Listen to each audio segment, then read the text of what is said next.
السلام علیکم، شیر خان آفیشیل کی دنیا کے دوستو، آج ہم نبی پاک صلی اللہ علیہ وآلہ وسلم کے بارے میں بات کریں گے اور نبی پاک صلی اللہ علیہ وسلم نے کب مکہ مدینہ سے ہجرت کی تھی۔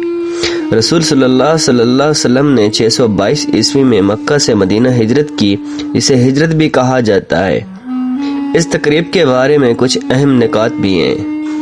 اللہ کے سوا کو اللہ کے رسول کو 40 سال کی عمر میں اللہ کا رسول بنا کر بھیجا گیا ہے۔ مکہ مکرمہ میں 13 سال تک وحی الہی حاصل کرتے رہے۔ اس کے بعد آپ صلی اللہ علیہ وآلہ وسلم کو ہجرت کا حکم دیا گیا۔ مدینہ میں جہاں آپ رہتے تھے 10 سال رہے اور آپ صلی اللہ علیہ وسلم کا انتقال 63 سال کی عمر میں ہوا۔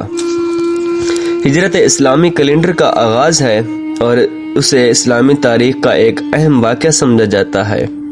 اگر آپ کے مزید سوالات یا خدشات ہو تو بلا جھجک پوچھیے گا اور انشاءاللہ ہم رہنمائی فرمائیں گے۔ اگر چھوٹا سا کلپ آپ لوگوں کو پسند آیا تو ویڈیو لائک ضرور کیجیے گا اور سبسکرائب ضرور کیجیے گا۔ ملتے ہیں نیو کلپ کے ساتھ، تب تک کے لیے اللہ حافظ۔